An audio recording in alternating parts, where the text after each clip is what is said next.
আগামীর পৃথিবীতে কি কায়েম হতে চলছে? জোরে বলে ইনশাআল্লাহ। সেই দৃশ্য যেন আমরা দেখে যেতে পারি, আল্লাহ তৌফিক দান করুন। সকলে বলে আল্লাহুম্মা আমিন। এই খেলাফত কায়েম হবে, কেউ আর ঠেকায় রাখতে পারবে না। আরেকটি বিষয় বলে নেওয়া ভালো, কিয়ামতের আগে পৃথিবীতে ভূমিকম্পের পরিমাণ বেড়ে যাবে। কি বাড়বে? গত কিছুদিন পর্যন্ত ভূমিকম্প আগের সময়ের চেয়ে বাড়ছে না কমছে? আসতে বলবো না, বাড়ছে না কমছে? এটা কিয়ামতের কি লক্ষণ, আলামত। নবীজি বলছেন এই ভূমিকম্প হবে পৃথিবীর পূর্ব প্রান্তে, পশ্চিম প্রান্তে। পূর্বের মধ্যে বাংলাদেশও আছে, সর্বশেষে দেখা যাচ্ছে ইন্দোনেশিয়াতে ভূমিকম্প হয়েছে, জাপানেও কি হতে না হতে আবার আমেরিকাতেও হয়েছে। পূর্বেও হচ্ছে, পশ্চিমেও হচ্ছে। আর এগুলোই কিসের আলামত? কিসের আলামত? আর আল্লাহ না করুন ভূমিকম্পের পরিমাণ যদি ভয়াবহ হয়, একটু বেড়ে যায়, তাহলে কিয়ামত এমনি শুরু হয়ে যাবে। কথা বলুন ঠিক না? এই যে কিছুদিন আগে যে ভূমিকম্প হলো, শুক্রবারের সকাল 10:38, আপনারা কে কে প্রথম সেকেন্ডেই বুঝতে পারছেন? হাত তোলেন তো। আপনারা বুঝতে পারছেন? হ্যাঁ, আপনি বিল্ডিংয়ে ছিলেন। আল্লাহু আকবার। এই ভূমিকম্পের পরে আমরা যে জীবিত থাকতে পারবো, অন্তত আমার ধারণা ছিল না। মনে হচ্ছিল যে হয়তো বিল্ডিংয়ের এই ভয়াবহ ভূমিকম্পের মধ্যে বিল্ডিংয়ের অস্তিত্ব থাকবে না, হয়তোবা মুহূর্তের মধ্যে আল্লাহ তাআলা নিয়ে যেতে পারেন, কিন্তু তিনি বাঁচিয়ে দিলেন। আলহামদুলিল্লাহ বলবো না? তবে এটা ছিল রিক্টার স্কেলে মাত্র 5.5। যদি 6, 7, 8 মাত্রার হতো, তাহলে কেউ কাউকে দেখার সুযোগ হয়তোবা পেতাম। যিনি সুযোগ দিলেন, মাফ করে দিলেন, তার জন্য সকলে চিৎকার করে পড়ি আলহামদুলিল্লাহ। আমার বন্ধুগণ, কিয়ামতের আগে একটা ভূমিকম্প হয়ে যাবে। এমন এক ভূমিকম্প হবে, কোরআনুল কারীমের সূরা জিলজালের মধ্যে আল্লাহ তাআলা বলেন, ইযা সুলসিলাতিল আরদু জিলজালাহা ওয়া আখরাজাতিল আরদু আথকালাহা। প্রচন্ড একটা ভূমিকম্প হবে। এই ভূমিকম্পের তোড়ে জমিনের মধ্যে যা কিছু আছে সব কিছু বের হয়ে আসবে। 1 নম্বর বের হয়ে আসবে এই জমিনের মধ্যে যত লাশ আছে সবগুলো লাশ। আল্লাহু আকবার বলুন। কি বের হয়ে আসবে? লাশ। জমিনের মধ্যে লাশ আছে না নাই? কি পরিমাণ? হ্যাঁ, অগণন লাশ। এই জমিনের মধ্যে এমন লাশও আছে যেটার উচ্চতা হয়তো 100 হাত, 200 হাত, অর্থাৎ আদ জাতির লাশগুলো এই জমিনে আছে না নাই? তারা কি আমাদের মতো ছিলেন না অনেক বড়?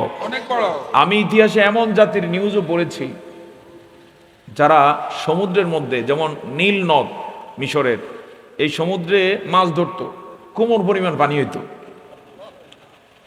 মাছ ধরার পরে এটা রান্না করার মতো তার সেই সুযোগ হতো না, ওইটাকে সূর্যের হিট দিত, ওখানেই খেত। ঘুমানোর প্রয়োজন হতো, বালিশ ছিল না, পাহাড়কে ট্যাগ দিয়ে ঘুমিয়ে যেত। এমন জাতীয় ছিল নাকি ছিল না?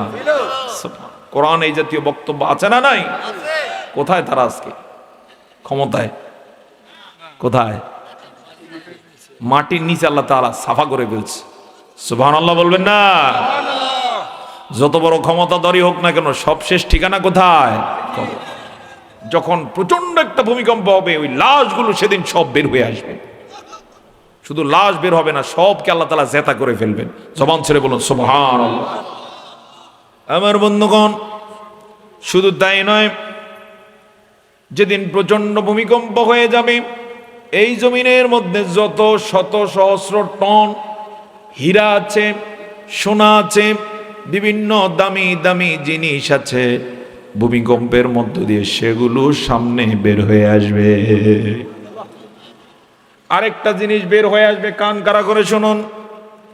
আমরা আজকে যে যা আমল করতেছি, কেউ হয়তো আল্লাহকে ভয় করেন, কেউ হয়তো করেন না। যিনি যাই কিছু করেন, যত আমল করেন, জমিনে সব কিছু আজকে রেকর্ড হয়। ওদিন ভূমিকম্পের সাথে সাথে সব আমলগুলো বের হয়ে আসবে। কেউ যদি কারো একটা হাঁস চুরি করছে, চোর ধরতে পারে না, এরকম ঘটনা আছে না নাই? শীতের দিনে 100 হাঁস আছে, তার বিলে গেছে 5টা নাই, খোঁজ নিয়েও পাওয়া যায় না, কারণ যারা খোঁজ দিবে দেখা যাবে তারাই চোর। অবশ্যই এই জাতীয় ঘটনা অন্তত এই অঞ্চলে নাই, আছে রস চুরির ঘটনা আছে বিভিন্ন জায়গায়, অবশ্যই এগুলো ভোলাতে নাই, লক্ষ্মীপুরে নাই, আছে। যেদিন প্রচন্ড ভূমিকম্প হয়ে যাবে, ওই ভূমিকম্পের পরে দেখা যাবে কেউ কারো একটা হাঁস খেয়েছিল, খাওয়া হাঁসটা জেতা হয়ে বের হয়ে আসবে, জমিন বলে দিবে এই হাঁসটা অমুকে অমুকে জবাই করে খেয়েছে। এমনি কিয়ামতের বিপদ। আরো যদি এগুলো প্রমাণ পায় তাহলে বিপদের উপরে কি? ওই বিপদের হাত থেকে বাঁচার জন্য আমরা আল্লাহর কাছে পানাহ চাই, সকলে বলে আল্লাহুম্মা আমিন। আজকের মাহফিল হোক তার জন্য সহায়ক, সকলে বলে আল্লাহুম্মা আমিন। তো আমার বন্ধুগণ, একটা আয়াতের মধ্যে আল্লাহ তাআলা কয় আদেশ দিয়েছেন, আবার নিষেধ করছেন কয়টা? 1 নম্বরে তিনি বলেন ইন্নাল্লাহা ইয়া'মুরু বিল আদলি, 2 নম্বরে ওয়াল ইহসানি, 3 নম্বরে হলো ওয়া ইতাই যিল কুরবা। নিশ্চয় নিশ্চয় আল্লাহ তাআলা তোমাদেরকে আদেশ করতেছেন 1 নম্বরে আদল করবা, ইনসাফ করবা। কি করবা? ইনসাফ। আজকে আমাদের সমাজে ইনসাফ আছে? আসতে বলবেন আছে, উঠে গেছে। আমরা একটু জিকির করি, লা ইলাহা ইল্লাল্লাহ, লা ইলাহা ইল্লাল্লাহ,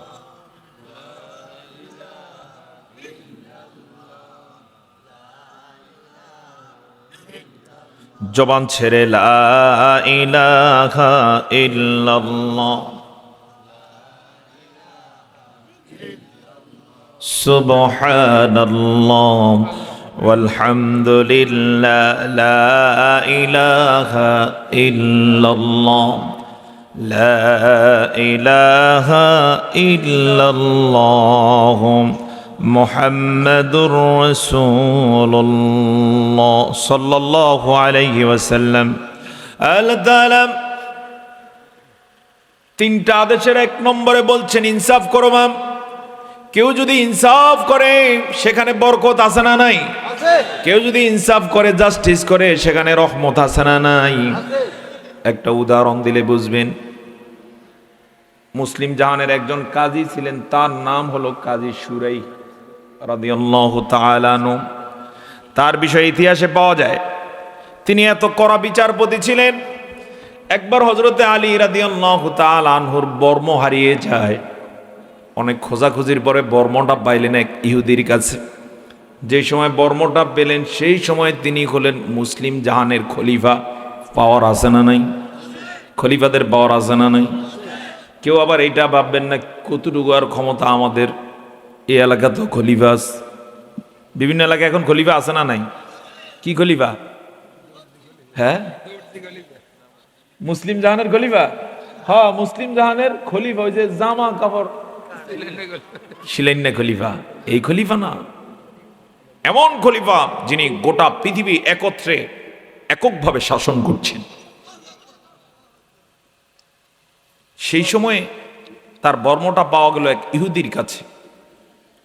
পেয়ে তিনি সরাসরি তার কাছ থেকে নিতে পারেন না, কারণ আইন আছে না নাই, ইসলামে বিচার ব্যবস্থা আছে না নাই। তিনি ওই বিচারপতির কাছে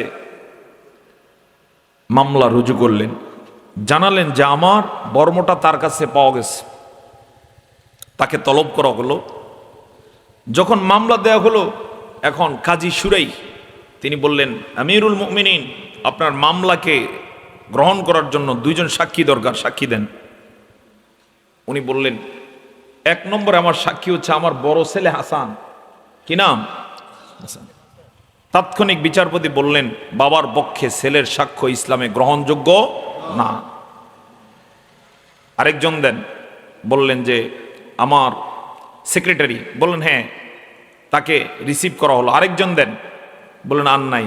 বললেন যেহেতু দুজন সাক্ষী দিতে পারেন না, আপনার মামলা গ্রহণ করা হলো না, খারিজ। সুবহানাল্লাহ বলতে পারেন নাই? বিচারপতি কার মামলা খারিজ করে দিল? খলিফা, রাষ্ট্রপ্রধানের মামলা খারিজ। ইহুদি এই দৃশ্য দেখে হতভম্ব হয়ে গেল। এবার ইহুদি এজলাসে দাঁড়িয়ে বললেন, কাজী সাহেব আমি একটু অনুমতি পেলে কথা বলতে চাই। কাজী সাহেব বললেন, বলুন। তিনি বললেন, আপনাদের ইসলামের বিচার ব্যবস্থা দেখে আমি সিদ্ধান্ত গ্রহণ করেছি আমি মুসলমান হয়ে যাব। কাজী সাহেব বললেন যে আপনাকে কেউ চাপ প্রয়োগ করছে? বললেন না, কিন্তু ইসলামের বিচার ব্যবস্থা যে এত উন্নত, উনি এত ক্ষমতাধর হওয়ার পরেও ইসলামের সিস্টেমের কারণে উনি আইন নিজের হাতে যেহেতু তুলে নেন নাই, এর চেয়ে সেরা কোনো ধর্ম হতে পারে না। আমি চাই আমি সেই ধর্মে প্রবেশ করে আপনাদের মতো মুসলমান হয়ে যায়। কাজী সাহেব বললেন, তাহলে বলুন, আশহাদু আল্লা ইলাহা ইল্লাল্লাহু ওয়াহদাহু লা শারীকা লাহু ওয়া আশহাদু আন্না মুহাম্মাদান আবদুহু ওয়া রাসূলুহু। কাজী সাহেব কি হয়ে গেলেন? অবাক হয়ে গেলেন। আর যাকে অভিযোগ করা হয়েছে তিনি কি হয়ে গেলেন? সবাই বলুন, মুসলমান। এবার মজা সামনে আছে। ইনসাফ করলে কি হয়, আদল করলে কি হয় সেটার প্রমাণ। মুসলিম হয়ে যাওয়ার পরে এবার এই ইহুদি, এখন তো নতুন মুসলিম, তিনি বললেন আমি আরেকটু কথা বলতে চাই। সেটা হচ্ছে আসলে সত্যি সত্যি এই বর্মটা হযরতে আলীর। বর্মকার? আলীর। এতক্ষণ আমি অমুসলিম ছিলাম, এই জন্য মিথ্যা কথা বলেছি, আমি মুসলমান হয়ে আর মিথ্যা কথা বলতে পারি না। আলী, আমাকে আপনি মাফ করে দিন, আপনার বর্মটা আপনি ফেরত নেন। এখন আলীর মর্যাদা বাড়ছে না কমছে? এখন আস্তে করে অভিযোগটা সত্য প্রমাণিত হয়েছে। আলী কি করলেন? তিনি বললেন এজলাসে দাঁড়িয়ে যে আমি আল্লাহর শুকরিয়া আদায় করছি, পাশাপাশি আমার এই নও-মুসলিম ভাই, আগে ছিলেন ইহুদি অমুসলিম, এখন তিনি মুসলমান হওয়ার ঘোষণা দেওয়ার কারণে আমার বর্মটা আমি আর নেব না, তাকে এটা আমি দান করে দিলাম। তাহলে সবার সম্মান কি বেড়ে গেল। কোন কোন জায়গায় এরকম যখন সালিশ শুরু হয়, বিচার শুরু হয়, যখন দেখে তার বাড়ির খালতো ভাই, স্বাস্থ্য ভাই, দলের লোক দেখা যায় বিচার ঘুরায়। অবশ্যই এই জাতীয় ঘটনা অন্তত লক্ষ্মীপুরে নাই, আছে। বাপের বেটা যদি হতো, মুসলমানের ঘরের সন্তান যদি হতো, সেখানে যদি ন্যায় বিচার করত, তাহলে এই সমাজে কোনো অন্যায় হতো না। আমার বন্ধুগণ, এজন্য আল্লাহ তাআলা ফর্মুলা দিচ্ছেন, 1 নম্বরে তোমরা ইনসাফ করবা, ন্যায় বিচার করবা, আদল করবা। কোন সমাজে যদি ন্যায় বিচার থাকে, ওই সমাজ আর অসভ্যদের সমাজে পরিণত হয় না। 2 নম্বরে ওয়াল ইহসান, আল্লাহ তাআলা আদেশ করছেন সৎ কর্ম করবা, ভালো কাজগুলো করবা। বিশেষ করে ইহসান হলো, খুব কান খাড়া করে শুনুন, আপনি কারো রিকশায় উঠলেন, রিকশা চালক মানুষ, তার ভাড়া আছে 20 টাকা, খুশি হয়ে যদি আরো 5 টাকা দেন, তাহলে সে আপনার প্রতি খুশি হবে নাকি নাখোশ? খুশি হবে। আসতে বলুন না, খুশি হবে নাকি নাখোশ? এই যে 20 টাকার ভাড়া খুশি হয়ে 5 টাকা দিলেন অতিরিক্ত, এটাই হচ্ছে কি ইহসান। এটাই কি ইহসান। আল্লাহ তাআলা চান তার গোলামেরা এরকম ইহসান করবে, এবং মাঝের থেকে যেন তার সম্মানটা বেড়ে যায়। সুবহানাল্লাহ। সেই সম্মানের জায়গায় 20 টাকার ভাড়াও ঠিক মতো দেয় না। অবশ্যই এরকম ডাকাইত আপনাদের এলাকায় নেই, এগুলোই আছে। আল্লাহ তাআলা বলছেন কি করবা? ইহসান করবা। করতে রাজি আছি কিনা? ইনশাআল্লাহ। ইহসান হলো আপনার স্ত্রী আপনার সেবা শুশ্রূষা করেন, আপনি যখন দেখেন স্ত্রীর সেবা শুশ্রূষায় কোনো কমতি করে না, আপনার দায়িত্ব হচ্ছে তাকে ভাত কাপড় যেমন দিবেন, ভালোবাসা যেমন দিবেন, যদি সেই ক্ষেত্রে একটু বাড়িয়ে দেন, যেমন প্রতি বছরে 5টা শাড়ি দেওয়ার কথা আপনি যদি 6টা দেন, এটা কি হয়ে যাবে? এহসান হয়ে যাবে। এই এহসানের জায়গায় কেউ যদি ঠিক থাকে, সম্মান তার স্ত্রীর কাছে বাড়ে না কমে? আসতে বলবেন না, বাড়ে না কমে? ও আমার বোন, ও আমার মা, আপনি আপনার স্বামীর খেদমত করা দায়িত্ব। সেক্ষেত্রে ওই খেদমতের সাথে যদি আপনার শাশুড়ি হয়তোবা বয়স্কা মানুষ, তার খেদমত যদি একটু বাড়িয়ে দেন, এটাও কি হয়ে যাবে? এহসান। এই এহসানের কারণে আপনার স্বামীর তখন আপনার প্রতি দরদ আরো বাড়বে না কমবে? ইসলাম এভাবে এহসান দিয়ে গোটা সমাজটাকে আলোকিত করে দেয়।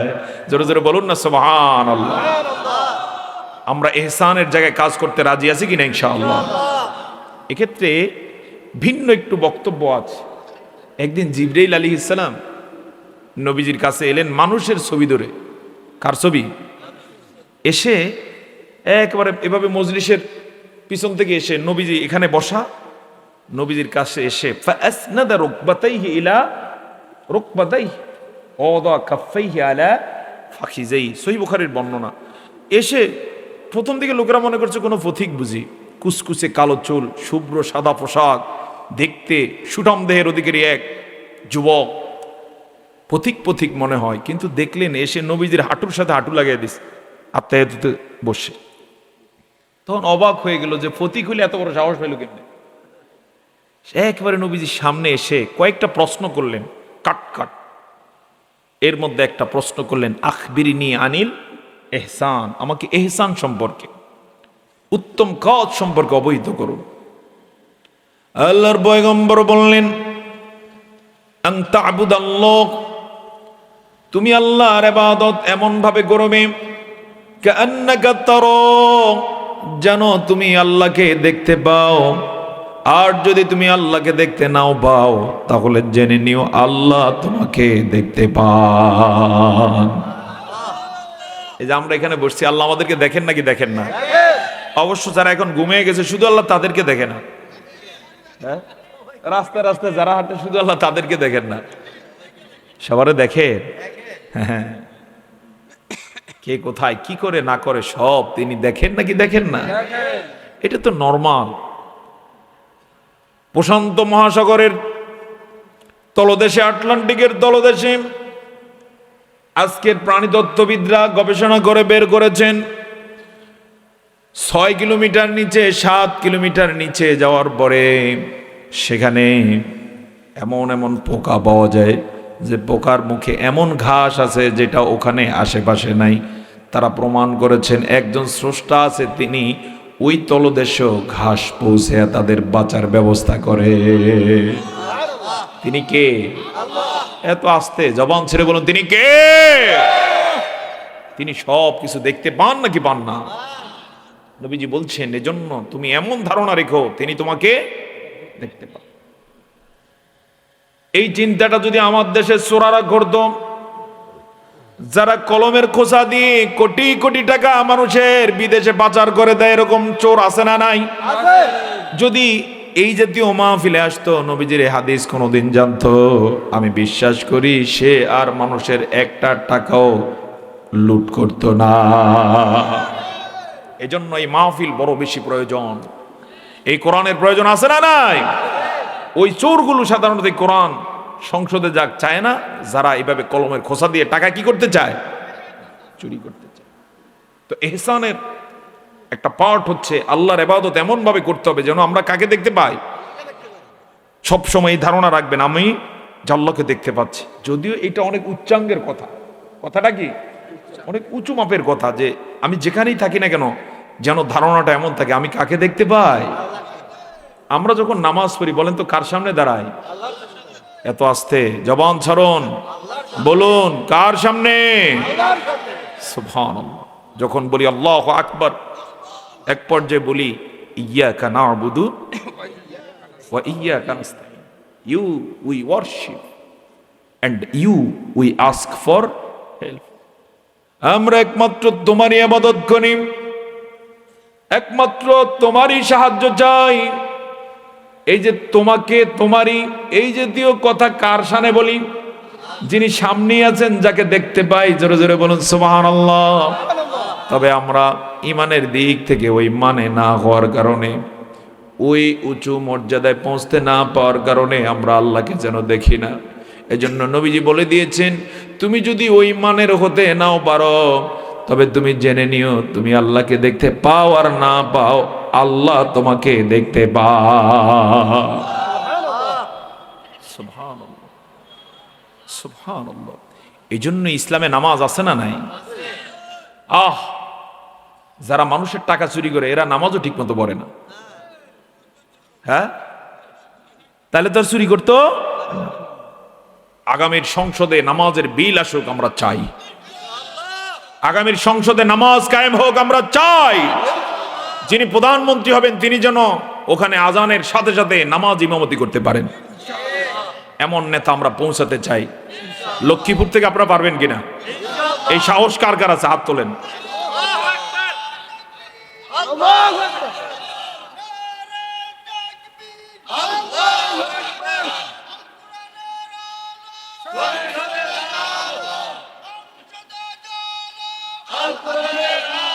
আল্লাহ তাআলা এই সাহস, আল্লাহ তাআলা আমাদেরকে এই যোগ্যতা দান করুন। সকলে বলি আল্লাহুম্মা আমিন।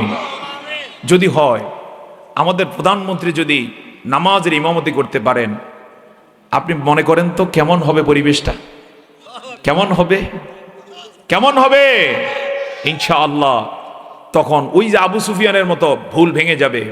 বরং যারা ইসলামকে, আল্লাহর কোরআনকে সংসদে পাঠাইতে 54 বছর দেরি করেছে, তারা আফসোস করবে, আরে যদি কোরআনকে আরো আগে পাঠাইতাম তাহলে আরো আগেই সম্মান পেতাম। আমার বন্ধুগণ, এটা যত তাড়াতাড়ি বুঝবে জাতির, তত তাড়াতাড়ি ভাগ্য পরিবর্তন হয়ে যাবে। আর চূড়ান্ত কথা হলো, এই 54 বছরে সবাই তো বেঁচে নাই। আজকে তো স্বাধীনতার স্থপতি যিনি, তিনি বেঁচে নাই। ঘোষক যিনি, তিনি বেঁচে নাই। আরো কত শত নেতা বেঁচে নাই। তারা সবাই মিলে যদি আল্লাহর কোরআনকে সংসদে পাঠাতো, তাহলে দুনিয়ার থেকে তো একদিন যাওয়া লাগছেই, মাঝের থেকে কিসমতটা তার খুলে যেত। কিন্তু যারা কোরআনকে ওই পর্যন্ত দিয়ে যেতে পারলো না, কিসমত বাড়ছে না কমছে? কথা বলুন, বাড়ছে না কমছে? কপাল পোড়া তারা। কি কপাল পোড়া? ওদের কপাল পুড়ছে, আমাদের কপাল পুরুক। আমরা চাই, আমরা জীবনের বিনিময়ে হলো আল্লাহর কোরআনকে সংসদে পৌঁছাতে চাই। আমার বন্ধুগণ, 3 নম্বরে আল্লাহ তাআলা আদেশ করছেন, ওয়া ইতাইযিল কুরবা, তোমাদের নিকট আত্মীয় যারা আছে তাদেরকে তোমরা তাদের অধিকার দিয়ে দাও, হক দিয়ে দাও। হকদারদের, হকদারদের হক আমাদের দেশে দেয়া হয়? আসতে বলুন না, দেয়া হয়? আজকে অনলাইনে দেখলাম, অনলাইনের একটা নিউজ, আমাদের দেশের একজন খলনায়ক আছেন, নাম তার ডিপজল। কি নাম? ডিপজল। চিনেন আপনারা? এই ডিপজলের বিষয়ে নিউজ এলো, ইসলাম যদি না মানে তাহলে কেমন হয়। তার 3 বোন মিলে তার বিরুদ্ধে মামলা করছে, কারণ 3 বোনের হক সে নষ্ট করছে। বোনের হক দেয় না। এরকম ডিপজল বিভিন্ন এলাকায় আছে না নাই? অবশ্য লক্ষ্মীপুরে নাই। লক্ষ্মীপুরও আছে? হ্যাঁ, বেশি আছে। হ্যাঁ, ফলারে জমি দি মাইয়ারে দোয়া করে দিছে। নাউজুবিল্লাহ বলবেন না। কোন মুসলমান এই কাজ করতে পারে না। হকদারদের হক দিয়ে দিতে হবে। আদেশ কার? আসতে বলবেন, আদেশ কার? এবার দেখুন, এই 3টা আদেশ যদি মানা হয় তাহলে সমাজটা কেমন হবে? কেমন হবে? সুবহানাল্লাহ, সুবহানাল্লাহ। সমাজ পরিবর্তন হয়ে যাবে এই 3টা আদেশ বলার সাথে সাথে। এবার রব বলছেন, ওয়াইয়াইযুকুম ওয়ায়ানহা আনিল ফাহশাই ওয়াল মুনকারি ওয়াল বাগই ইয়াইযুকুম লাআল্লাকুম তাযাক্কারুন।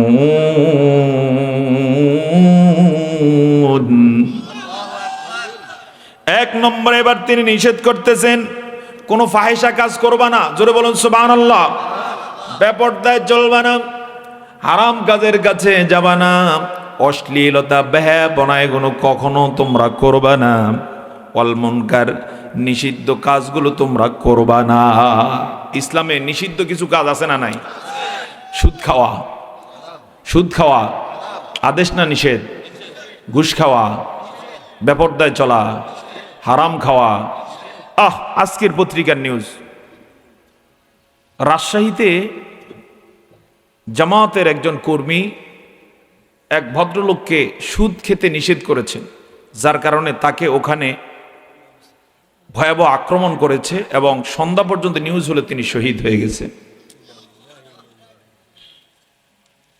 আমাদের দেশে এরকম নিষিদ্ধ কাজ আছে না নাই?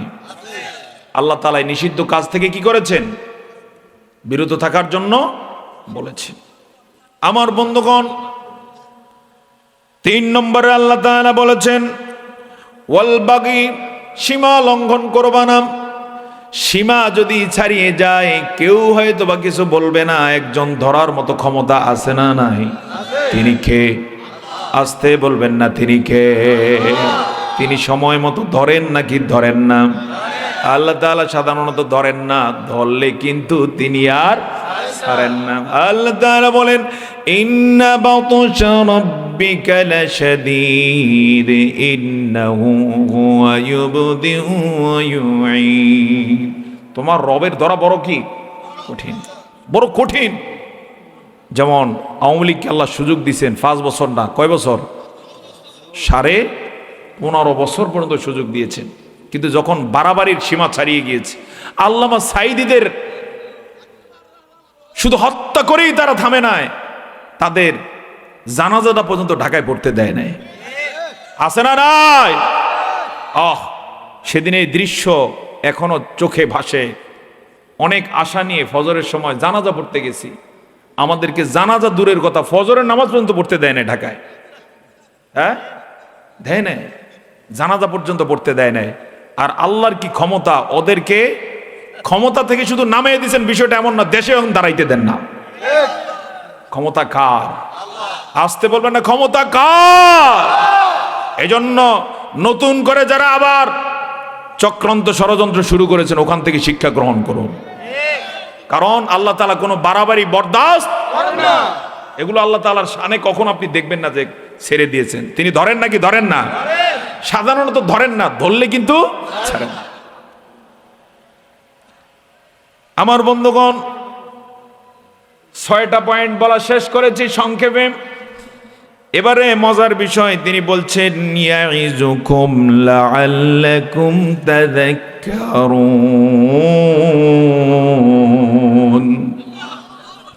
তিনি ওয়াজ করছেন, ইয়াইজুকুম তোমাদেরকে, সুবহানাল্লাহ, কি করতেছেন? ওয়াজ করতেছেন।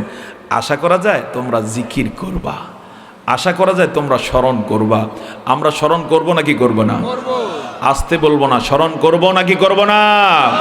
লিল্লাহে তাকবীর। ইয়াইজুকুম লাআল্লাকুম তাযাক্কারুন, আশা করা যায় তোমরা স্মরণ করবা। এবার স্মরণ করলে লাভ কি হবে শুনুন। 1 নম্বরের লাভ হলো, যেমন আল্লাহ তাআলা বলেছেন আদল করো, ইনসাফ করো। ইনসাফ করলে আলীর মতো সম্মান আছে না না? 2 নম্বর, এহসান করলে তাৎক্ষণিক ফল আছে না নাই? দেখবেন কাউকে কাউকে রিক্সাওয়ালারা দেখলি বলে যে স্যার আমার রিক্সায় চড়েন, আর 2-1টারে দেখলে লইতে চায় না। কখনো খেয়াল করছেন কিনা? হ্যাঁ, যাইতেন না, কি বলে কাহিনী কি? ওই তার প্রতি কখনো কি করে নাই? এহসান করে নাই। আর যিনি এহসান করেছেন, মাঝে মাঝে 5 টাকা বাড়িয়ে দিয়েছেন, চুপে 10 টাকা বাড়িয়ে দিয়েছেন, ভাড়া আসছে 50 টাকা 60 টাকা দিয়ে দিয়েছেন, এটা জটিল কিছু? ভিক্ষুককেও তো মানুষ কয় টাকা দিয়ে দেয়? 10 টাকা। তো তিনি শুধু একটু বেশি দিয়েছেন। শত মানুষ দাঁড়িয়ে আছে, রিক্সা পায় না, তারে দেখে বলে স্যার আপনি ওঠেন। সম্মান আছে না নাই? জোরে বলুন না সুবহানাল্লাহ। এগুলোর আরো ফায়দা আছে। যেমন আপনার একটা ভালো মেয়ে আছে, অল্প বয়সী, কেউ দেখতে এসেছে, এই জাতীয় রিক্সাওয়ালা যখন জানতে পারবে, হয়তো কখনো আপনি 10 টাকা বেশি দিছিলেন, এহসান করেছে, সে বলবে লোকটা বড় ভালো মানুষ, যদি স্যার আপনি তার মেয়ে নিতে পারেন কিসমত খুলে যাবে। আবার 2-1 জনের বিষয়ে সে দেখলে নিউজ পেলে বলে যে এবারে বিয়ে করেন না, অবস্থা ভালো না।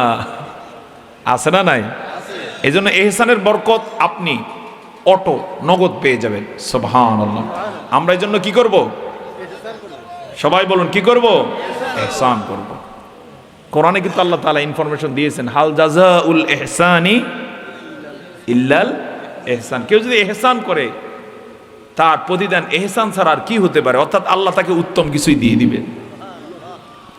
3 নম্বর হলো ওয়া ইতাইযিল কুরবা, নিকটাত্মীয়কে তোমরা দান করবা, নিকটাত্মীয়দের হক তোমরা দিয়ে দিবা। এই হক যদি কেউ দিয়ে দেয় সেখানে বরকত আছে না? না। আর না দিলে কি আছে? বিপদ আছে। পরকালে এই হক দেয়া লাগবে। এই বিষয়ে বক্তব্য বহু আপনারা জেনে থাকবেন, আমি দীর্ঘ বক্তব্যে যাব না। নিষেধ করছেন কয়টা? 1 নম্বরে কোনো ফাহেসা কাজে যাওয়া যাবে না। অশ্লীল কথা, অশ্লীল ভিডিও, গেম, নাচ গান, ফেসবুকে অশ্লীল বিভিন্ন কিছু আছে না নাই? অবশ্য আপনাদের এলাকার ফেসবুকে এগুলো নাই। এগুলো আছে? এগুলো আর দেখা যাবে না। চোখ হেফাজত করতে হবে, জবান হেফাজত করতে হবে, কান হেফাজত করতে হবে, বিবেক হেফাজত করতে হবে। 2 নম্বরে আরো নিষিদ্ধ যত কাজ আছে সবগুলো থেকে বিরত থাকতে হবে। 3 নম্বরে কোনো সীমা লঙ্ঘন করা যাবে না। এই আমল যিনি করতে পারবেন আল্লাহর জান্নাতের মেহমান তিনি হয়ে যাবে ইনশাআল্লাহ। তাহলে আলোচনা শেষ হয়ে গেল, বলি আলহামদুলিল্লাহ। অনেক জটিল না সহজ? কোরআন হচ্ছে এমনই এক কিতাব, হাজার কথা বলা লাগে না, এক আয়াত দিয়ে কখনো কখনো নাজাতের উসিলা হয়ে যায়। এজন্য আব্দুল্লাহ ইবনে মাসউদ বলেছেন কোরআনের সবচেয়ে পূর্ণাঙ্গ আয়াত হচ্ছে কোন সূরার আয়াত? সূরা নাহাল। বলুন কোন সূরা? কত নম্বর আয়াত? কত নম্বর? 90। ও আজ একেবারে সহজ না জটিল? সহজ। সূরা নাহাল থেকে কিছু কথা বললাম। এবার এই সূরাটার উপরে 2-1টি কথা বলে মোনাজাতে যাব। সকলে বলেন ইনশাআল্লাহ। নাহাল শব্দের অর্থ কি বলেন? হ্যাঁ মাশাআল্লাহ, নাহাল শব্দের অর্থ মৌমাছি। এই মৌমাছির মতো আরেকটা প্রাণী আছে, শুধু মৌমাদ বাদ দিলে যেই নাম, কি নাম? এই দুইটার মাঝে কিছু পার্থক্য আছে না নাই? আছে। মৌমাছি হচ্ছে সেই প্রাণী যার জীবনটাই মানুষের কল্যাণে কেটে যায়। একটু একটু করে মধু এই ফুল থেকে, ওই ফুল থেকে, এই বাগান থেকে, ওই ক্ষেত থেকে এনে এনে সে তার বাসা কি মধুতে মধুতে ভরপুর করে তোলে। কিন্তু সময়ের ব্যবধানে দেখা যায় 1 ফোঁটা মধুও সে খায় না। সে মধু খায় কারা? আসতে বলবেন না, খায় কারা? ও শিফাউন লিমা ফিস সুদূর। আর আল্লাহ তাআলা বলেন সে মধুর মধ্যেই শেফা রয়েছে। তাহলে মৌমাছি এত কষ্ট করে যে মধু সংগ্রহ করলো, খাইলো কারা? মানুষ খাওয়ার কারণে মৌমাছির কোনো অভিযোগ আছে? জীবনে মামলা দিয়েছে? বরং হাদিসের ভাষ্য অনুযায়ী বোঝা যায় সে খুশি হয়ে যায়। সে আশা রাখে যে আমার এই মধু কোনো আল্লাহর গোলাম খেয়েছে। কিন্তু আমার বন্ধুগণ, এই মৌমাছিকে যদি কেউ অন্যায়ভাবে আঘাত করে তাহলে তার অ্যাকশন আছে না নাই? যদি একসাথে 1-150 মৌমাছি কাউকে ধরে তাহলে তার অবস্থা স্বাভাবিক নাকি ভয়াবহ? অনুরূপভাবে আল্লাহর দ্বীনের কর্মী যারা সারাটা জীবন মানুষকে দ্বীনের দাওয়াত দেয়, ইসলামের কথা বলে যায়, এর বড় জালেম যারা তাদেরকে বিভিন্নভাবে আঘাত করে, অথচ তারা যে নিরাপদে থাকে, এই ক্ষেত্রে আল্লাহর গোলামদের অবদান দোয়া আছে না? না। আল্লাহর প্রিয় বান্দারা না থাকলে জালেমগুলোর আল্লাহ কি করে ফেলতেন? একবারে প্যাকেট বানিয়ে ফেলতেন। শুধু ধ্বংস করেন না, কাদের জন্য? হ্যাঁ, মুমিনদের জন্য। তাহলে মৌমাছির সাথে ইমানদারদের একটা আলাদা সামঞ্জস্য আছে না নাই? মৌমাছি সব কিছু দিয়ে দিতে পারে, কিন্তু কেউ যদি অন্যায় ভাবে মৌমাছিকে উত্ত্যক্ত করে, মৌমাছি যেমন নাক কান সব ফুলে দেয়, আল্লাহর গোলামদের সাথে বারবার কেউ যদি বাটপারি চিটারি করে তারাও মৌমাছির মতো তখন অ্যাকশনে যায়। আর আরেকটা যে আছে মাছি, কি মাছি, এই মাছির মতো কিছু লোক এই সমাজে আছে। কেমন? মাছি দুধের মধ্যেও যায়, ময়লার মধ্যেও যায়, আছে না নাই? দুধ দেখলে সেখানেও যায়, ময়লা দেখলে সেখানেও যায়। সমাজের কিছু লোক আছে যেখানে গান চলে ওখানেও যায়, মাহফিল চলে ওখানেও আসে। আপনাদের এলাকায় এই জাতীয় মাছি মার্কা লোক নাই? আছে? তাহলে এখন থেকে আমরা মাছি হব না মৌমাছি? কারা কারা মাছি হতে চান? মাছি? হ্যাঁ, আমরা সবাই কি হব? লিল্লাহে তাকবীর। আমরা মানুষের কল্যাণে কাজ করে যাব। যাব নাকি যাব না? যদি করে যেতে পারি সেরা হয়ে যাব, আল্লাহর জান্নাতের মেহমান আমরা হয়ে যাব। সুবহানাল্লাহ। এই জন্য এই সূরাটার নাম সূরাতুন নাহল। আল্লাহ শিখাইলেন তোমরা কিসের মতো হও? হ্যাঁ, মৌমাছির মতো হও, মাছির মতো হইও না। এভাবে প্রত্যেকটা সূরারই নামকরণের পিছনে একটা কি আছে? কারণ, রহস্য, শিক্ষা আছে। আল্লাহ তাআলা বুঝার তৌফিক দান করুন। সকলে বলে আল্লাহুম্মা আমিন। মাশাআল্লাহ, সময় তো কম হয় না, প্রায় কত বেজে গেছে? 11টা বেজে গেছে। লিল্লাহে তাকবীর। তাহলে আলোচনার সময় কতক্ষণ হলো? 1 ঘন্টা হয়ে গেছে? 1.5 ঘন্টা হয়ে গেছে? মাশাআল্লাহ, লিল্লাহে তাকবীর। আমার নিয়ত ছিল একবারে খাস কথা বলি, 1 ঘন্টা কথা বলার নিয়ত ছিল। আর 1 ঘন্টা কি পার? আলহামদুলিল্লাহ বলুন। 1 ঘন্টা 15 মিনিট হয়ে গেছে। মাশাআল্লাহ। আল্লাহ তাআলা এই সময়টুকুতে বারাকা দান করুন। যতটুকু কথা শুনলাম আল্লাহ তাআলা এই কথাগুলো আমাদের নাজাতের উসিলা বানিয়ে দিন। 1 ঘন্টার কথা জীবনের সামনের দিনে যে কাজগুলো আছে, এই 1 ঘন্টার কথার প্রভাব যেন সেই কাজে থাকে। সকলে বলে আল্লাহুম্মা আমিন। কয়টা ভালো কাজ করব? কয়টা নিষেধ থেকে দূরে থাকবো? রাজি আছি তো সবাই ইনশাআল্লাহ? তো দরুদ শরীফ পড়ে আল্লাহুম্মা সাল্লি আলা